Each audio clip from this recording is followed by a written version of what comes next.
Club América just won the second leg of their semifinal series against rival club Chivas de Guadalajara to advance to the Clausura 2024 final. The second leg was once again a tough, low-scoring matchup with momentum shifting between both teams during the game. In the first half, Las Águilas were once again physically outplayed, and Chivas had more opportunities, including a shot that hit the crossbar.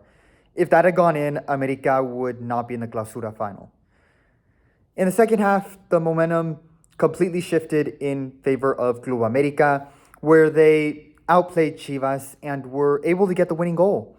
With that, the hunt for La Quince is still alive for Club América, so that's awesome as a Club América fan. So the final score for the second leg in Estadio Azteca, 1-0, América wins and advances on the final aggregate of the same score. Here are the grades for this performance. Goalkeeper, B+. Luis Angel Malagon had 2 saves in this game. However, both were bloopers and relatively easy to save.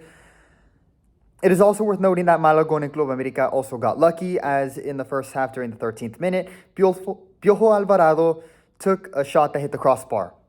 So good luck was definitely a factor today. Defense, B. They got physically outplayed during the first half and nearly conceded a goal to Piojo. Lucky for them, the shot hit the crossbar, or América would have needed to score 2 goals in the second half. And, it's possible they wouldn't have advanced.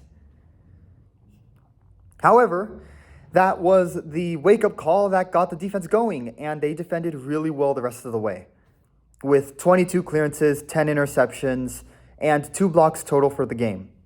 The defense, especially in the second half, stepped up, shutting down Chivas' offensive front and contributing to the game-winning goal that sent América to the final. Israel Reyes, who is usually a center back, played the right back position today, while Igor Lichnowsky played as one of the center backs, and he was arguably the best defender of the game and man of the match, with a tackle won and scoring the winning goal off a header. Igor Lichnowsky also had a good game with a tackle won and contributed the assist to Reyes. While they had a rough start to the game, the defense adjusted and stepped up in the second half. So with that, I will give a solid B grade. Midfielders, B-. Like the first leg, they were physically outplayed and looked as if they were caught off guard by the aggression with which Chivas played. In the second half, they played better and were able to maintain possession, maintain possession much better while pushing up the field. Jonathan Dos Santos ended up coming off the field and being subbed out due to an injury from being stepped on twice by a Chivas player near the end of the game. We don't know how bad the injury was, but hopefully he will be okay and can play in the final series. He was carted off, so but didn't need the stretcher, so we don't know what that means. We'll probably get updates within the next couple of days. Wingers, B-. Julián Quiñones and Zendejas, who played as the right winger, struggled in the first half like the rest of the team did. They improved in the second half, pushing up on offensive attacks with the ball, but outside of 3 failed shots from Julián Quiñones, failed to contribute outside of that. Striker, C. Henry Martin had 2 shots in this game, but outside of that, it was a non-existent performance on his end. Granted, this time the defense played well and nobody could provide good crosses into the area. Offensively, goals were hard to come by in this aggregate.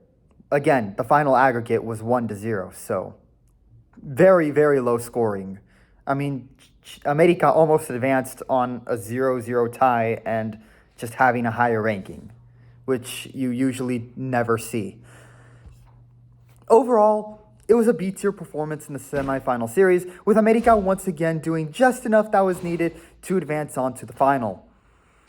Now they will wait and see who the winner of the second leg between La Máquina and Club Monterrey is. Then comes preparation for the final series, where they look to not only win La Quince, that is their 15th Liga MX title that they're looking for, but also the Bicampeonato and be automatically awarded the Campeón de Campeones trophy. We'll see if Las Águilas can add another trophy to their already crowded trophy room. So that's it for my reaction to the Clásico Nacional semifinal series. But before I end this sports episode, I do want to give my predictions for the second leg between La Máquina Cruz Azul versus Monterrey. So La Máquina won the first leg 1-0, which means they are in the driver's seat and really control their own destiny. Monterrey will need 2 goals and can't afford to concede anymore. For me, I think Monterrey has the better team in terms of talent, but to me their biggest weakness is their head coach. Dan Ortiz has been known to blunder in the biggest stages, and he did this year in the Conca Champions fracaso versus Columbus.